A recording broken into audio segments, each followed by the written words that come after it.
ఆశిస్తూ ఈరోజు జిల్లా ప్రజాస్వామ్య విద్యార్థి సంవత్సరంలో మరి ముఖ్యంగా ఒకటి చెప్పదలుచుకున్నాం.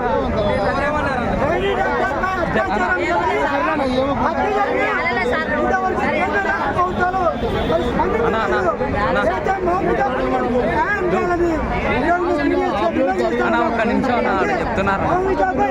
ఒకరు కాదు మరి గుంపులుగా మరి అత్యాచారం జరిగింది.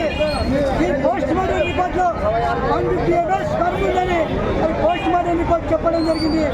ఇది ఒక్కరు చేసిన అత్యాచారం కాదు, దీని వెనుక చాలా మంది ఉన్నారు. దీనిపైన కేంద్ర ప్రభుత్వం కానీ రాష్ట్ర ప్రభుత్వం కానీ ఇంతవరకు స్పందించకపోవడం చాలా సిగ్గుచేటని ఈరోజు సీరియస్గా తెలియజేస్తా ఉన్నాం. ఇదే కేంద్ర ప్రభుత్వం మరి పార్లమెంటులో 33% మహిళలకు మేము బిల్లు ప్రవేశపెట్టామని మరి గొప్పలు చెప్పుకుంది. మహిళలపై దాడులు అత్యాచారాలు జరుగుతున్నా కూడా ఇంతవరకు కేంద్ర ప్రభుత్వం కానీ మరి పశ్చిమ బెంగాల్ ప్రభుత్వం కానీ ఇంతవరకు స్పందించడం లేదు.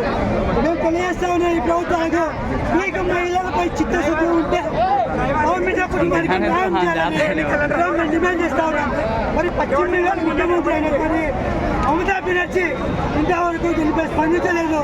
మరి ఆర్జికర్ మెడికల్ కళాశాల ప్రిన్సిపల్ బదిలీ చేసింది. దీనిపైన మరి ఏ రకమైన చర్యలు తీసుకున్నారో బహిరంగంగా చెప్పాలని ఈరోజు సీరియస్గా డిమాండ్ చేస్తా ఉన్నాం. మరి రాష్ట్ర వ్యాప్తంగా దేశవ్యాప్తంగా మహిళలపై ఈ రకంగా అత్యాచారాలు జరుగుతూ ఉన్నా కూడా ఇంతవరకు కేంద్ర ప్రభుత్వం స్పందించడం లేదు.